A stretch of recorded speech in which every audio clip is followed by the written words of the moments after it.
Hello, and welcome to Unsheathed, with your hosts, Kyell Gold and Cam Hirosaki. We hope that you enjoy the program. Please stick around afterwards. There'll be cake and blowjobs.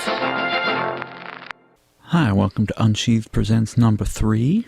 I'm Kyell Gold, and I'll be reading a short story that I've not published online yet. As always with my stories, there is descriptions of explicit sexual conduct, so use your discretion while listening. Coitus Interventus by Kyell Gold. Fabian opened the door, his robe hanging open at the front. Alan barely glanced at him, though, before sweeping into the living room. Fabian held the door for the long ringed tail. "You're wearing more than I thought you would be," the weasel said, whiskers twitching as he let the door go.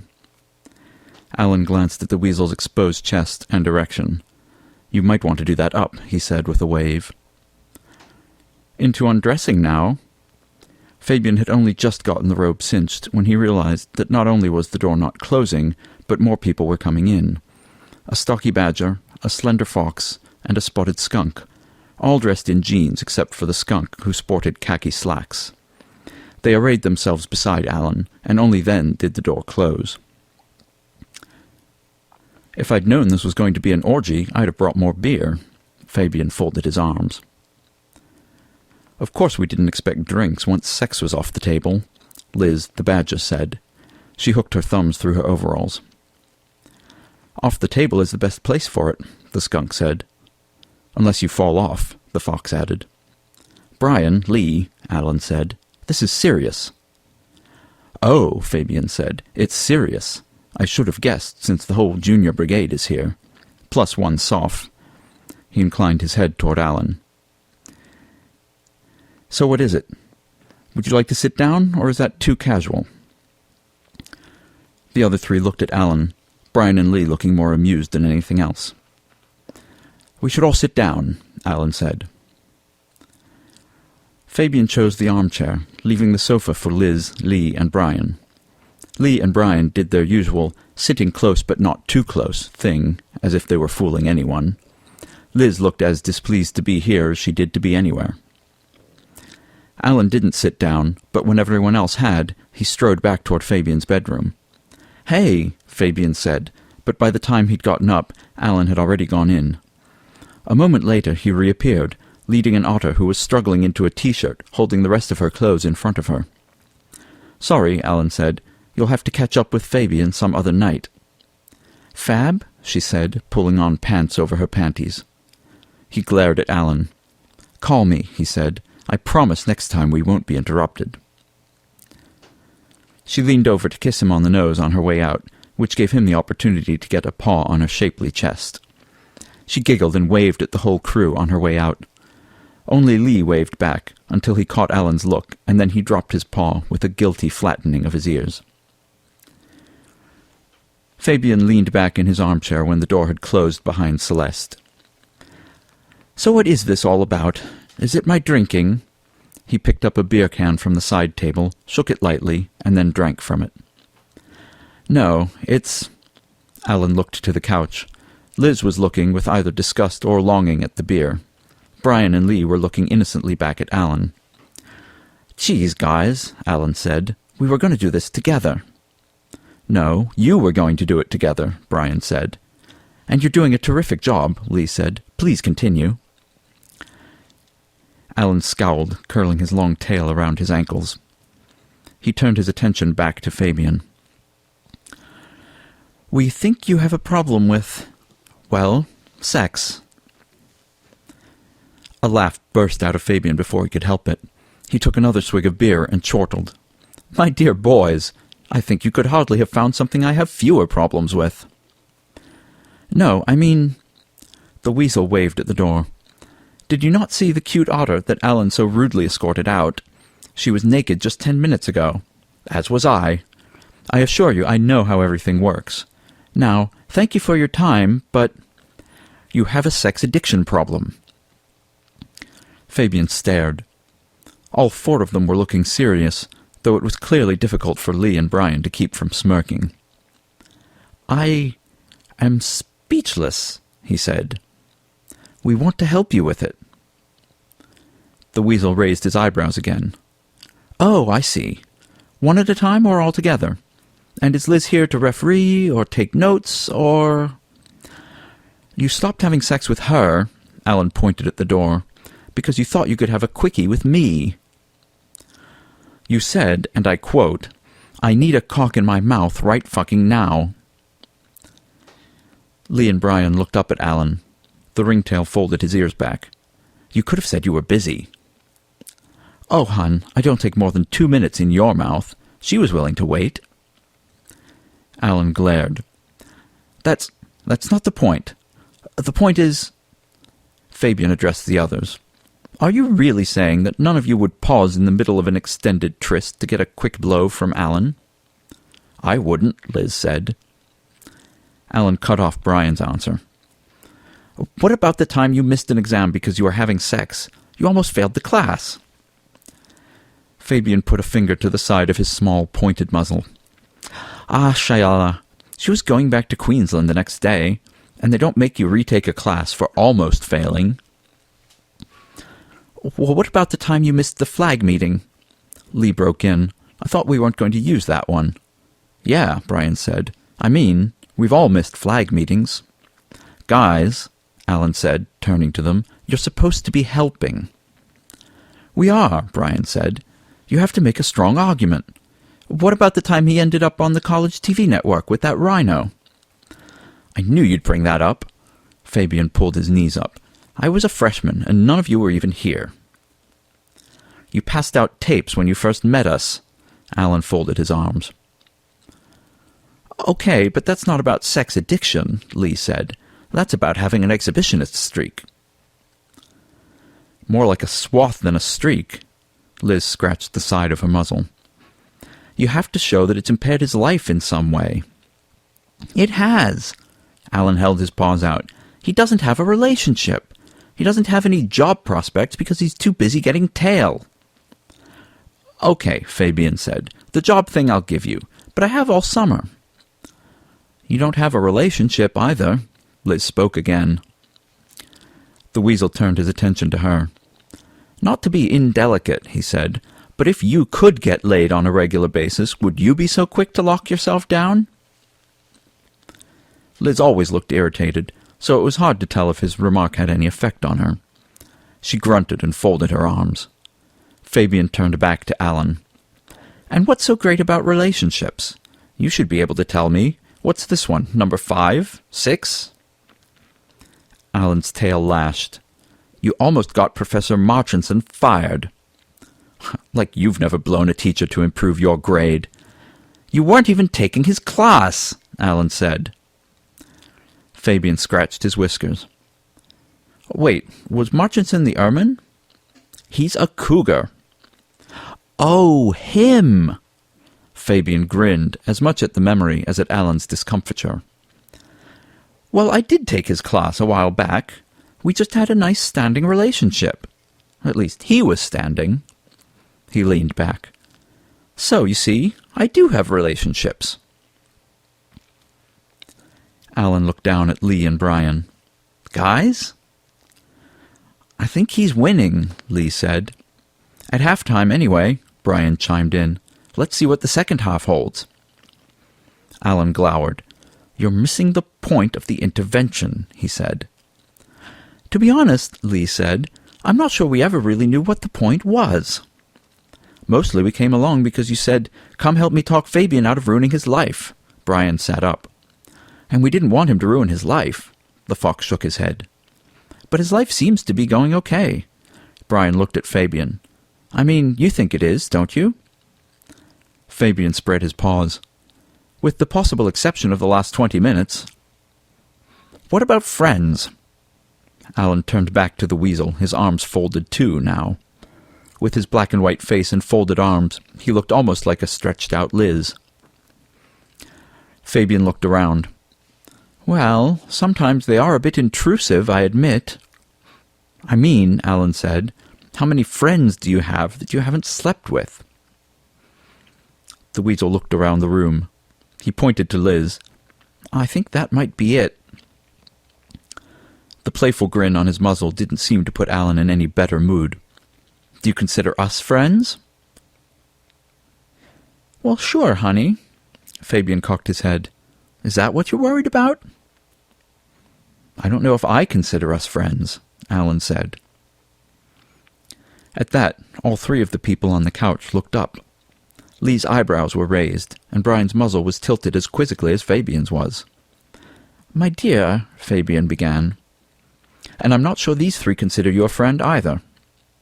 "Of course he's a friend," Lee said. "We wouldn't just waste a Thursday night on a non-friend," Brian said. Alan looked down. "Really? So why didn't you invite him to the bar last Friday? Do you call him to talk about stuff? See him outside of flag meetings or the occasional class?" Both Fox and Skunk looked at each other.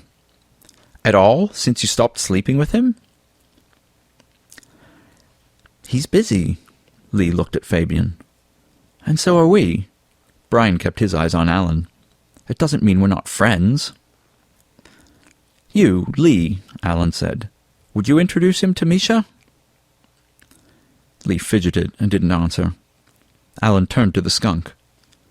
"Brian, same question, but with Kev." "Who's Kev?" Fabian said. "Just this striper," Brian said. He didn't look at Fabian. "It just hasn't come up." "I know what this is about." Fabian flicked his ears back.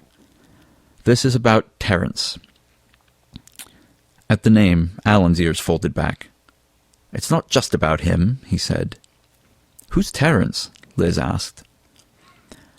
"Cute guy in Alan's sock psych class," Brian said. Red Fox, Lee smoothed out his tail. "Real hottie. Bye." "Oh," Liz looked across the room at Fabian. "So you did him?" "My dear," Fabian said, "we shared a glass of wine, a bar of exquisite chocolate, a special moment."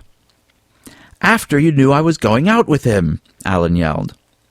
"He came on to me," Fabian said. "Smooth your tail down. Don't frown. It's so unattractive."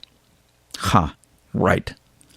Alan made an effort to settle his tail down, and though the fur did smooth, the tail continued to flick behind him. "And besides, we both agreed that it was nothing more than a mutually pleasurable moment with no implication or understanding that it need be repeated. A one-night stand. It's still cheating." "Why don't you take it up with him, then?" "I did." Alan's teeth clenched. He relaxed with visible effort.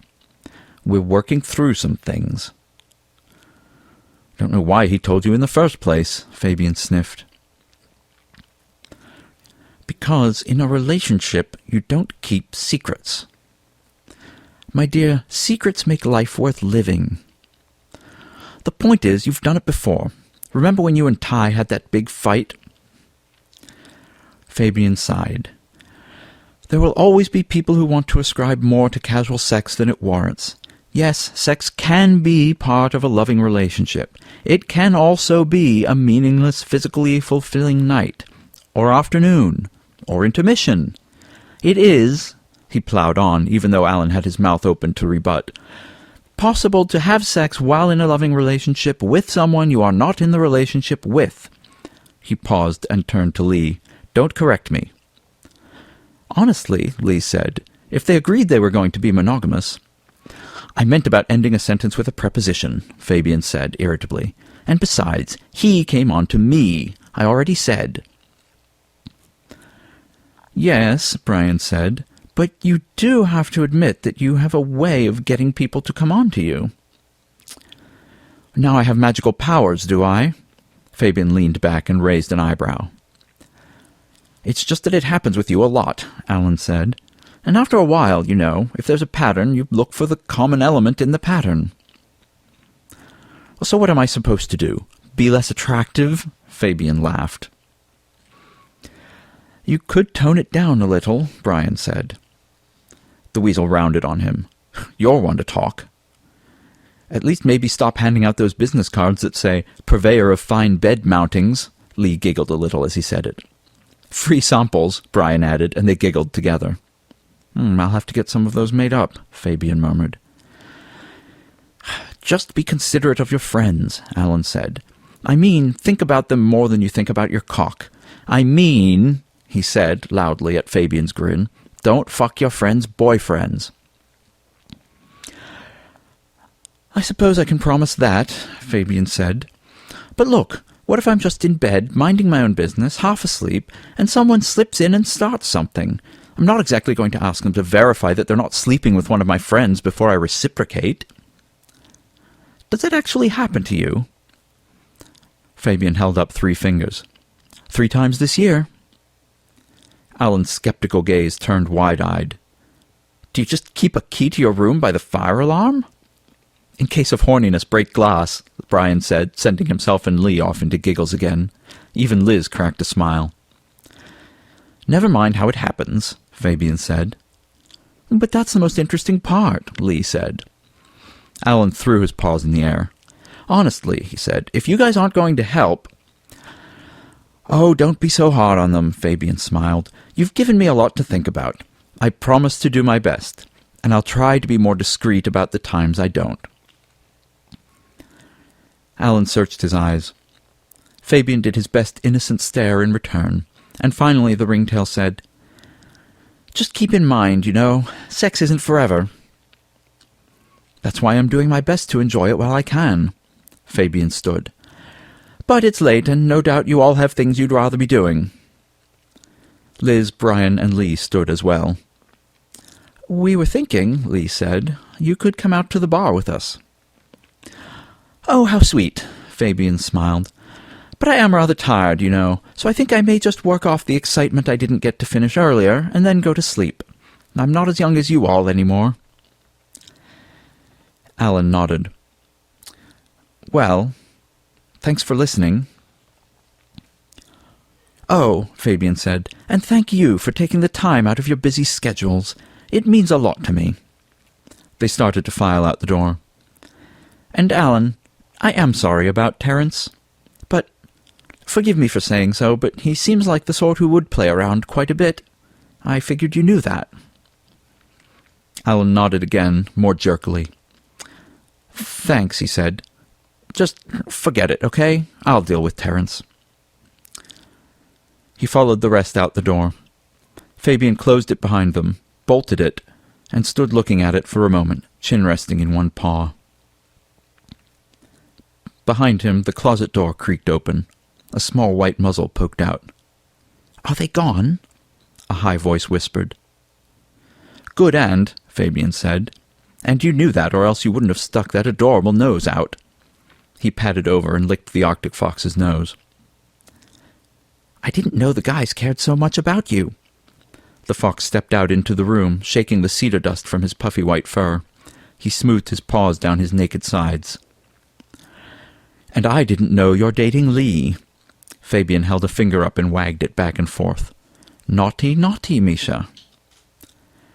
The fox looked guilty, but only for a second. He said he had something else to do tonight and wouldn't tell me what it was. He cupped his sack and waggled the base of his sheath so his cock moved back and forth like Fabian's finger. And I'm not the only one who's naughty. You heard what I said, Fabian said, looking sternly at the fox. I know.